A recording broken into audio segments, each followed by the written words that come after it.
बिस्मिल्लाहिर्रहमानिर्रहीम। अस्सलाम वालेकुम 10th क्लास। आज हम एक्सरसाइज 3.2 एंड 3.5 कंप्लीट करेंगे। 3.2 एक्सरसाइज स्टार्ट करने से पहले हमारे पास यहाँ पर कुछ वेरिएशंस आ रही हैं, जिसमें हमारे पास है direct variation and inverse variation. अब सबसे पहले तो जो हमारे पास ये वेरिएशंस हैं जो कि हमारी एक्सरसाइज 3.2 और 3.5 से रिलेटेड है। वेरिएशन में सबसे पहले तो हमारे पास आ रहे हैं डायरेक्ट वेरिएशन। अब नेक्स्ट हमारे पास है इनवर्स वेरिएशन। अब डायरेक्ट वेरिएशन में क्या होता है, अगर हमारी एक क्वांटिटी इंक्रीज होती है तो उसी के अकॉर्डिंग हमारी जो दूसरी क्वांटिटी होगी वो भी उसी वक्त में इंक्रीज होगी। यानी हमारे पास यहाँ पर एक ऐसा रिलेशन होता है कि increase in one quantity causes increase in other quantity. यानी अगर हमारे पास एक क्वांटिटी इंक्रीज हो रही है तो उसी टाइम में हमारी जो दूसरी क्वांटिटी होगी वो भी इंक्रीज होगी। अगर हम इनवर्स की बात करें तो इसमें क्या होता है कि हमारे पास increase in one quantity causes decrease in other quantity, और एट सेम टाइम ये दोनों प्रोसेस हो रहे होते हैं। अगर एक क्वांटिटी हमारी इंक्रीज हो रही हो तो सेकेंडली हमारे पास जो है वो क्वांटिटी जो है वो डिक्रीज होगी। ये आपने फिजिक्स में भी बहुत अच्छी तरह से चीज़ें इनवर्स और डायरेक्ट वेरिएशंस क्या होती हैं इस चीज़ को आप सीख चुके हैं। अब सबसे पहले यहाँ पर ये देख लेते हैं कि हमारे पास अगर डायरेक्ट वेरिएशन की बात हो रही है तो डायरेक्ट वेरिएशन में क्या होता है। अब सपोज अगर मैं कह रही हूँ कि मेरे पास x जो है वो डायरेक्टली प्रोपोर्शनल है y के, ये वाला जो साइन होता है इसको साइन ऑफ प्रोपोर्शनैलिटी भी कहते हैं या हम इसको वेरीज एज भी कहते हैं। तो जब हम इस साइन को रिमूव करवाते हैं तो हमारे पास इक्वालिटी के साइन के साथ एक कांस्टेंट k यहाँ पर यूटिलाइज होता है, हम यहाँ पर k कांस्टेंट यूज करते हैं। यह बात हो रही है जब x डायरेक्टली प्रोपोर्शनल है y के, यानी x की क्वांटिटी अगर इंक्रीज होगी इट मीन्स कि y की क्वांटिटी भी हमारे पास इंक्रीज होगी। सपोज करें कि अगर आपके पास स्पीड ऑफ कार, अगर आप कार ऑफ स्पीड अगर आप तेज करते हैं, जितनी कार की स्पीड ज्यादा होगी उतना ही डिस्टेंस जो है वो ज्यादा कवर होगा, जितनी कार की स्पीड कम होगी उतना ही कार का जो है वो डिस्टेंस जो है वो कम कवर कर पाएगी। इसी तरह से अगर हम देखें x हमारे पास है इनवर्सली प्रोपोर्शनल 1/y, यानी अगर x की क्वांटिटी इंक्रीज होगी तो देन हमारे पास जो y की वैल्यू है वो हमारे पास डिक्रीज होगी। अगर x हमारे पास वैल्यू इंक्रीज हो रही है तो y डिक्रीज होगा, अगर y डिक्रीज हो रहा है x डिक्रीज हो रहा है तो इट मीन्स के y इंक्रीज होगा। अब यहाँ पर भी हम क्या करेंगे, जब हम इस साइन को रिमूव करवाएंगे तो यहाँ पर हम एक कांस्टेंट k इंट्रोड्यूस करवाएंगे और वो इक्वल हो जाएगा k/y, या आप इसको लिख सकते हैं x equals to k multiply 1/y। ये हमारे पास थी direct variation and inverse variation. अब हमारे पास यहाँ पर इसी के जो है वो डेफिनेशंस हैं, पेज नंबर 53 पे ये डेफिनेशंस आपने देखनी है, पेज नंबर 57 पे आपकी डेफिनेशन है और इन डेफिनेशंस को आपने अच्छी तरह से विद एग्जांपल्स लर्न करना है। अब हम एक्सरसाइज स्टार्ट करते हैं, एक्सरसाइज 3.2। अब 3.2 एक्सरसाइज में हमारे पास जो क्वेश्चन है, सबसे पहला क्वेश्चन उसने कहा if y varies directly as x and y equals to 8 when x equals to 2 find y in term of x। सबसे पहले यहाँ पर मेरे पास है क्वेश्चन नंबर 1 का पार्ट 1, उसने कहा y in term of x आपने फाइंड करना है। अब अगर y in term of x find करना है तो क्वेश्चन की उसने हर एक के लिए एक ही स्टेटमेंट दी है, उसने कहा कि y varies directly to x। It means कि जो y है वो आपके पास वेरीज कर रहा है डायरेक्टली टू x। अब इसका मतलब क्या हुआ कि जब हम इस साइन को रिमूव करवाएंगे तो y इक्वल्स टू जो इक्वेशन फॉर्म हो जाएगी, जो रिलेशन बन जाएगा वो हमारे पास होगा y इक्वल्स टू kx। अब सेकेंड उसने क्या कहा, when y equals to 8 and x equals to 2। अब उसने बात की है when y equals to 8 and x equals to 2। अगर y की वैल्यू आपके पास 8 हो, x की वैल्यू आपके पास 2 हो, देन आपने रिलेशन बताना है y in term of x। ये आपके पास रिलेशन बन गया y equals to kx। y की जगह आप y की वैल्यू पुट करवाएंगे 8 एंड k, x की जगह आप x की वैल्यू पुट करवाएंगे, वो आपके पास है 2। अब यहां से 8 इक्वल्स टू 2k। अब आप क्या करेंगे, यहां से 2 डिवाइड हो जाएगा, 8/2 इक्वल्स टू k, 2 4 टाइम 8, और यहां से हमारे पास k की वैल्यू फाइंड हो गई 4। अब हमने constant value k equals to 4 find कर ली, लेकिन हमारा रिलेशन अभी भी बाकी है। रिलेशन हमारा क्या था, उसने कहा फाइंड करो y in term of x। It means कि जो y का आंसर है उसमें x इन्वॉल्व होना चाहिए। अब ये अगर हम कह लें कि ये हमारे पास रिलेशन 1 था, अब हम क्या करेंगे, पुट करेंगे value of k in relation 1। अब रिलेशन 1 हमारे पास है y equals to kx, y equals to k की वैल्यू आपने फाइंड की 4 और साथ आ गया x, और यहाँ से हमारा जो उसने प्रूफ हमें कहा था वो हमारा वेरीफाई हो गया। आप देख सकते हैं कि y का आंसर हमारे पास in term of x find हो गया है। ये आपका था पार्ट नंबर 1। इसी तरह से जो रिमेनिंग पार्ट्स हैं वो आपने खुद करने हैं। वैल्यू उसने दी हुई है, यही इक्वेशन है, लेकिन उसने क्या किया कि हर दफ़ा वैल्यू को चेंज किया है। इसी इक्वेशन को यूज़ करते हुए आपने इसके रिमेनिंग पार्ट्स जो हैं वो कंप्लीट करने हैं। इसी तरह से अगर हम क्वेश्चन नंबर 2 को देखें तो 10th क्लास हमारा जो क्वेश्चन नंबर 2 है वो भी हमारा सेम ऐसे ही है। उसने कहा कि y डायरेक्टली प्रोपोर्शनल है x के and y equals to 7 when x equals to 3 find. अब उसने हमें जो है वो रिलेशन कुछ दिए हुए हैं, वो उसने कहा फाइंड करें। तो क्वेश्चन नंबर 1 की तरह ये भी आपका क्वेश्चन नंबर 2 है। अब नेक्स्ट हम क्वेश्चन नंबर 3 पे आ जाते हैं। हमारे पास क्वेश्चन नंबर 3 में क्या कहता है, क्वेश्चन नंबर 3 में है इफ r डायरेक्टली प्रोपोर्शनल है t के। उसने कहा कि अगर r डायरेक्टली प्रोपोर्शनल हो t के and r equals to 5 when t equals to 8। अब सबसे पहले तो देख लेते हैं कि यहां से हमारे पास जो इक्वेशन फॉर्म होगी, जो रिलेशन होगा वो क्या होगा। वो हमारे पास होगा r इक्वल्स टू kt, क्योंकि जब इस साइन को हम रिमूव करवाएंगे तो इसकी जगह हम एक कांस्टेंट k यूज करेंगे। अब नेक्स्ट पे हमारे पास है r equals to 5 when t equals to 8। अब क्या है, when r equals to 5 and t equals to 8। अब हमने क्या करना है कि इसी इक्वेशन में पहले हमने r की वैल्यू को 5 यूज करना है, t की वैल्यू को हमने 8 यूज करना है, एंड उसने कहा find the equation connecting r and t। Equation find करें जो r और t को कनेक्ट कर रही हो। अब देखें कि हमारे पास यहाँ से r इक्वल्स टू, ये उसकी इक्वेशन थी, r एंड t हमारे पास रिलेशन बन गया। r की वैल्यू उसने हमें दी हुई है 5, k हम फाइंड करेंगे, t उसने हमें दिया हुआ है 8, और यहाँ से हमारे पास जो k की वैल्यू होगी वो हमारे पास फाइंड हो जाएगी 5/8 इक्वल्स टू k। अब ये हमारे पास k की वैल्यू फाइंड हो गई। अब इक्वेशन क्या थी हमारे पास, इक्वेशन हमारे पास थी, रिलेशन हमारे पास था यहाँ से r equals to k and t। अब r इक्वल्स टू k की वैल्यू आपने क्या फाइंड की है, वो आपके पास है 5/8, और यहाँ पर आपके पास साथ इसके लग गया t, और यहाँ से उसकी एक बात फाइंड हो गई, find the equation connecting r and t। वो इक्वेशन फॉर्म हो गई जो r और t को कनेक्ट कर रही है। ये आपके पास है इसका 1 पॉइंट।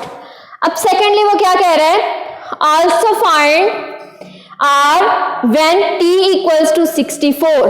अब हमने क्या करना है, अब हमने r को फाइंड करना है when t equals to 64।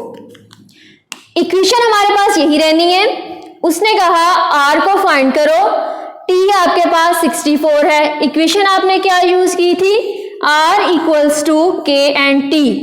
r हमने फाइंड करना है, k की वैल्यू हम फाइंड कर चुके हैं, वो हमारे पास है 5/8। t उसने जो हमें अब दिया है वो उसने कहा है कि हमारे पास है 64। 8 1 टाइम 8 8 टाइम 64, और यहाँ से r की वैल्यू आपने फाइंड कर ली और वो आपके पास आ गई 40। आप क्वेश्चन की स्टेटमेंट पढ़ते जाएं और उसके अकॉर्डिंग अपने पॉइंट्स जो है वो सॉल्व करते जाएं। अब उसकी एक पॉइंट अभी रिमेनिंग है। अब वो क्या कह रहा है, अब उसने कहा कि व्हेन t इक्वल्स टू 64, तो हमने r फाइंड कर लिया। अब वो कह रहा है and t when r equals to 20। It means के अब हमने इसमें t फाइंड करना है व्हेन r इक्वल्स टू 20। पहले उसने कहा r फाइंड करें व्हेन t इक्वल्स टू 64। अब उसने कहा है कि t फाइंड करें when r equals to 20। Equation हमारी वही रहनी है जो कि हमारे क्वेश्चन में गिवन है, r इक्वल्स टू kt। यहां से हमें r की वैल्यू जो उसने गिवन की है, न्यू वैल्यू, वो हमारे पास है 20। k की वैल्यू हम फाइंड कर चुके हैं, वो हमारी यही रहेगी सेम, वो हमारे पास है 5/8 और t मल्टीप्लाई हो रहा है क्योंकि t हमने फाइंड करना है। अब यहां से आप मल्टीप्लाई करवा लें या उसके रिवर्स से बोथ साइड पर आप मल्टीप्लाई भी करवा सकते हैं, या यहां से 20 मल्टीप्लाई बाय 8 इक्वल आ गया आपके पास 5t। अब यहां से 20 multiply 8 over 5 equals to t। अब यहां से आप क्या कर सकते हैं, 5 1 टाइम 5 4 टाइम 20, और यहाँ से आप देखेंगे 8 और 4 को जब आप मल्टीप्लाई करवाएंगे तो यहाँ से आपके पास t की वैल्यू फाइंड हो जाएगी और ये आपके पास आपका फाइनल आंसर होगा। पहले उसने हमसे कांस्टेंट की वैल्यू मांगी थी, हमें उसने वैल्यूज दी थी, हमें पता था कि हमें पहले k फाइंड करना है। k फाइंड करने के बाद फर्दर हम उसकी कंडीशंस को पढ़ते गए और उसके अकॉर्डिंग अपना क्वेश्चन जो है वो सॉल्व करते गए। अब ये था आपका क्वेश्चन नंबर 3। अब नेक्स्ट हमारे पास है क्वेश्चन नंबर 4। उसमें वो क्या कहता है, इफ r डायरेक्टली प्रोपोर्शनल है t square and r equals to 8 when t equals to 3 find r when t equals to 6। अब देखें जिस तरह से हमने क्वेश्चन नंबर 3 किया है सेम आपका क्वेश्चन नंबर 4 है, उसकी कंडीशन को पढ़ते जाएं और जो है वो फर्दर इस क्वेश्चन को आप सॉल्व करते जाएं। अब नेक्स्ट हमारे पास है क्वेश्चन नंबर 6 को देख लेते हैं। 6 में वो क्या कह रहा है, 6 में कह रहा है कि if W varies directly as UQ and W equals to 81 when U equals to 3 find U when U equals to 5। अब जिस तरह से हमारी डायरेक्टली की बात हो रही है इसी तरह से हमारी इनवर्सली प्रोपोर्शनलिटी की भी बात होगी। अब इनवर्सली में हमारे पास क्या होगा कि इनवर्सली में अगर एक क्वांटिटी हमारे पास इंक्रीज होती है तो सेकंड क्वांटिटी हमारे पास उसी तरह से डिक्रीज होती है। तो इसी तरह से आपने क्वेश्चन नंबर 3 की तरह क्वेश्चन नंबर 4, 5 एंड 6 ये आपने खुद करने हैं। अब यहाँ से क्वेश्चन नंबर 7 में कहता है कि if y varies inversely as x।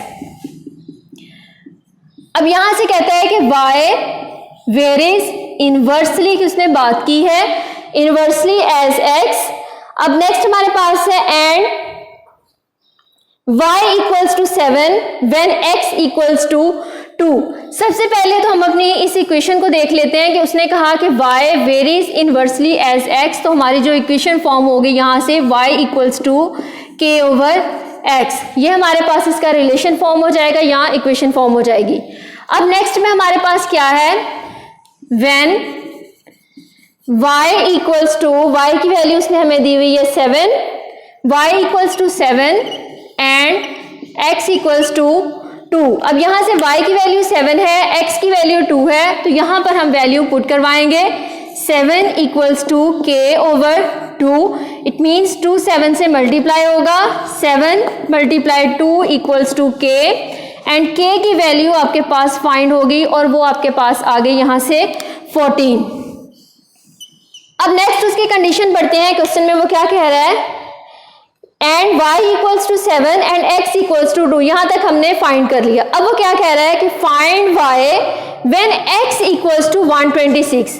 अब देखें जब यहां पर आप k की वैल्यू फाइंड कर लेंगे तो आपने यहां पर एक और काम करना है कि जो आपने k की वैल्यू फाइंड की होगी वो आप अपने इस गिवन रिलेशन में पुट करवाएंगे। अब आपके पास y इक्वल है k ओवर x, अब k की वैल्यू आपके पास थी 14, तो y equals to 14 over x। आपने अपने इस k की वैल्यू को इस रिलेशन की फॉर्म में भी आंसर में आपने इसको राइट करना है। अगर y है तो इन टर्म ऑफ x आ जाएगा, अगर x है तो इन टर्म ऑफ y आ जाएगा। अब नेक्स्ट उसने क्या कहा, find y when x equals to 126, यानी अब आपने क्या करना है, y फाइंड करना है when x इक्वल्स टू 126। अगर उसने आपको x 126 दिया हो तो y की वैल्यू आपने फाइंड करनी है। अब आपके पास रिलेशन क्या था, वो आपके पास था y equals to k over x। अब यहां से y इक्वल y हमने फाइंड करना है, k की वैल्यू उसने हमें कितनी दी हुई है, वो हमारे पास है 14, वो हम पुट करेंगे। x उसने हमें कितना दिया हुआ है 126, वो हम पुट करेंगे। अब y की वैल्यू उसने हमें कहा था फाइंड करने के लिए, तो यहां से हम y की वैल्यू पुट करवाएंगे 14/126। अब यहां से क्या हो जाएगा, आप इस वैल्यू को जो है वो फर्दर सॉल्व कर लेंगे। अगर ये जो है वो आगे कंप्लीटली सॉल्व होती है तो आप इसको जो है वो सॉल्व करें। अब क्या होगा, यहाँ से कटिंग होगी, किस डिजिट पे होगी, 7 पे इसको जो है वो कट कर दें और 2 पे इसको कट कर दें, तो ये आपका जो है वो आगे फर्दर आंसर हो जाएगा इसका जी। अब यहाँ से 10th क्लास आपने इसको फर्दर सॉल्व कर लेना है। सिंप्लीफाई होता है तो हम इसको नेक्स्ट है वो सिंप्लीफाई कर लेंगे।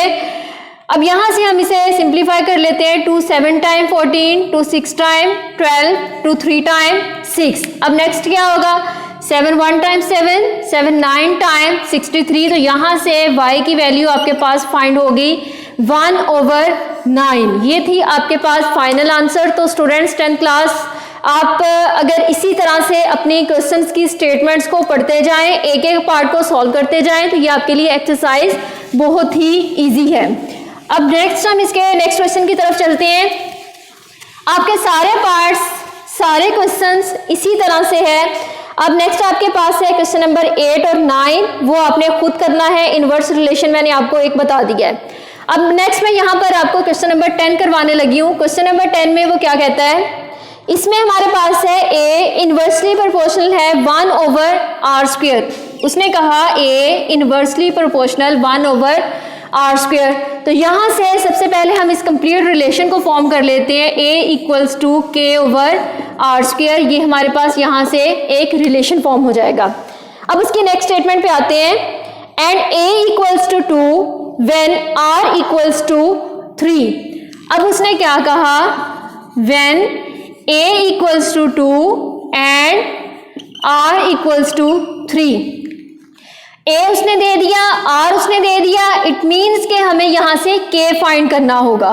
अब हमारे पास रिलेशन क्या था, a = k/r²। a की वैल्यू आपके पास है 2, k हमने फाइंड कर लेना है, r की वैल्यू हमारे पास है 3।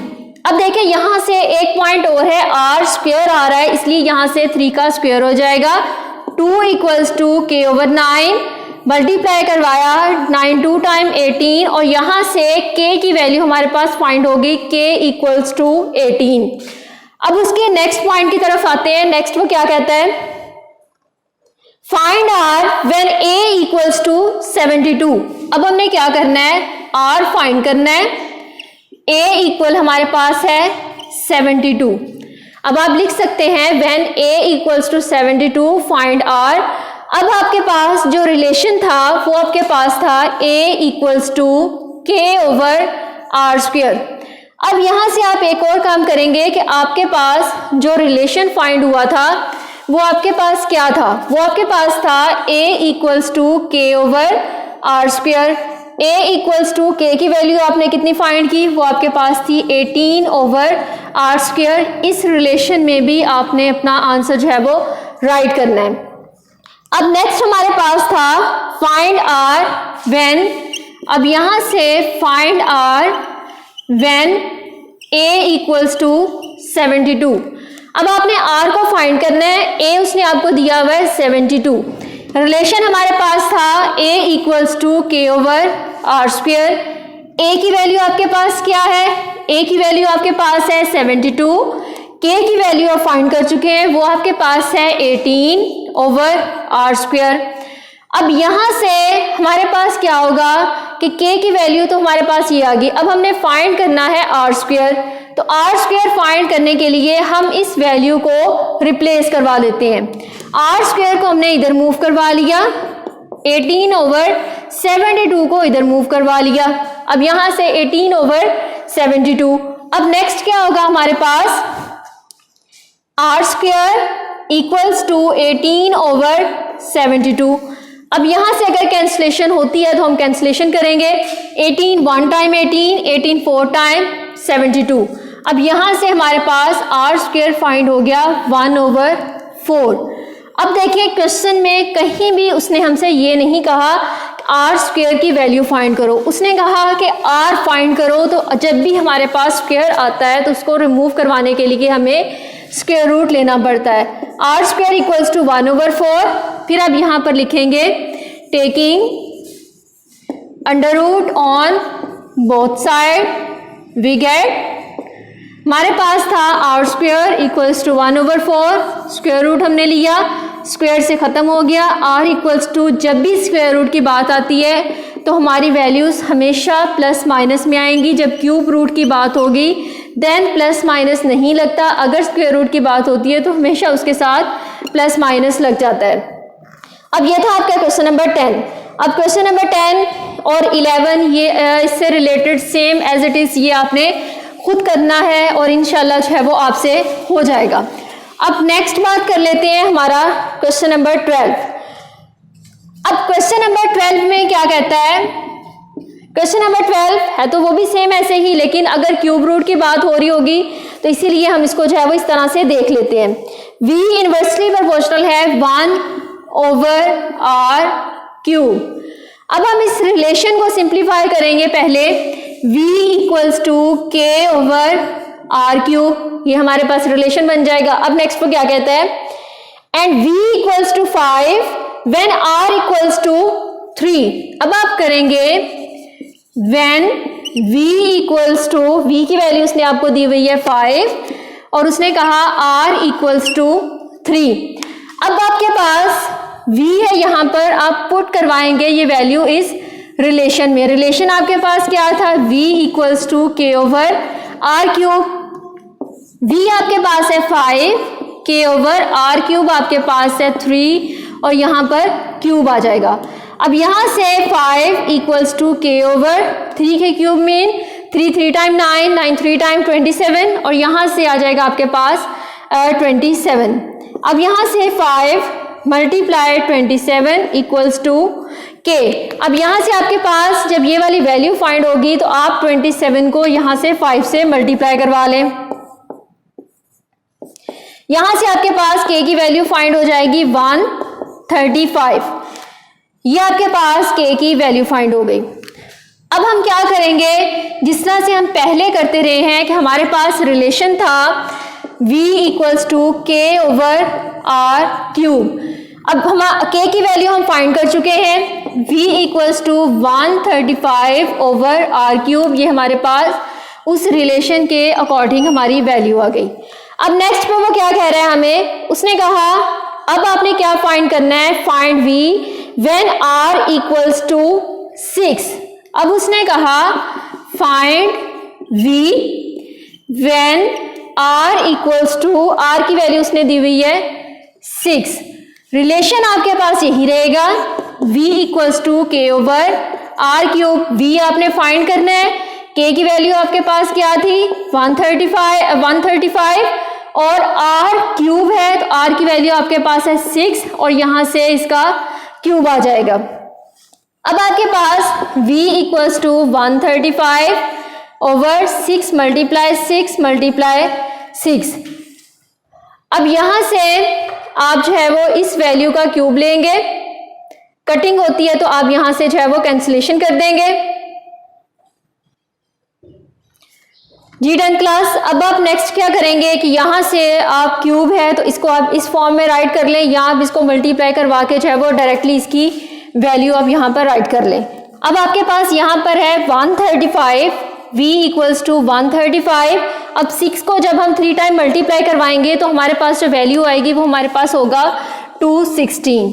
v इक्वल्स टू, अब नेक्स्ट अगर हमारी कैंसिलेशन होती है तो हम यहाँ से कैंसिलेशन करेंगे, अगर नहीं होती तो हम नहीं करेंगे। अब यहाँ से अगर कैंसिलेशन हमारी हो सकती है तो वो हमारे पास जो है वो किस वैल्यू पे होगी। अब 3 4 टाइम 12, 3 5 टाइम 15, 3 7 टाइम 21, 3 2 टाइम 6। अब यहाँ से फर्दर हमारी कैंसिलेशन अगर हो सकती है तो इसको करेंगे, वो हमारी फिर 9 पे हो जाएगी। 9 5 टाइम 45, 9 8 टाइम 72। तो यहाँ से हमारे पास v की वैल्यू फाइंड होगी 5/8। अब ये हमारी v की वैल्यू 5/8 फाइंड हो गई। अब नेक्स्ट उसने हमें क्या कहा है फाइंड करने के लिए। अब एक और पॉइंट है अभी उसका, find R when v equals to 320।